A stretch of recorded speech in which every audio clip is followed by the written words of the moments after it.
میں کہتا ہوں مجھے بتاؤ آج سے 100 سال پہلے سیالکوٹ کا حاکم کون تھا؟ کسی کو پتا ہے؟ ہاتھ اٹھا کے بتاؤ کسی کو پتا ہے؟ آج سے 500 سال پہلے اس خطے میں حکومت کس کی تھی؟ کسی کو پتا ہے؟ نہیں پتا نا. لیکن امام علی الحق 1000 سال پہلے قبر بنی تھی. آج تک سیالکوٹی اپنی پگڑیاں لا کے علی الحق کی قدموں میں رکھتے ہیں. اور یہی بات ہے، بادشاہت تخت و تاج میں نہیں، بادشاہت ہے مصطفیٰ کی قدم میں.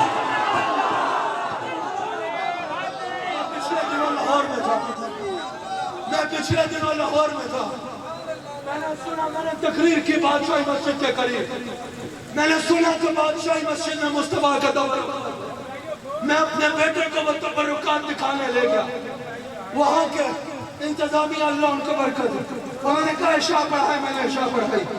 میں وہاں سے نکلا، میں نے دیکھا بہت بڑا قلعہ ہے. میں نے کہا کیا میں اس قلعے کے وزیروں کے اندر سے بھی دیکھ سکتا ہوں؟ انہوں نے کہا یہ دیکھیے بند ہو گیا ہے لیکن آپ کا یہ کھولتے ہیں. میں کیا؟ میں نے کہا واپس تو آنے دو گے نا، یہاں بڑے بڑا عرصہ رہے. انہوں نے کہا نہیں واپس آنے دیں گے. میں باہر آ گیا، لیکن اندر جا کے میں نے پوچھا یہاں کون رہا ہے؟ کہا یہاں فلاں بادشاہ رہا ہے.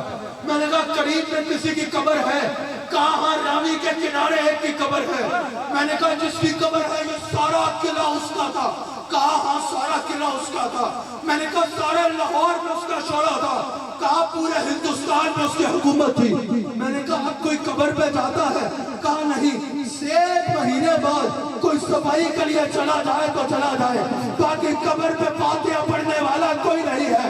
میں نے کہا ایک وہ بادشاہ تھا جو پورے ہندوستان کا بادشاہ تھا، اور ایک علی اجمیری یہاں قریب ہے چٹائی پہ بیٹھ کے اللہ اللہ کرتا تھا. بتاؤ وہاں کوئی فاتحہ پڑھنے والا نہیں، یہاں بڑے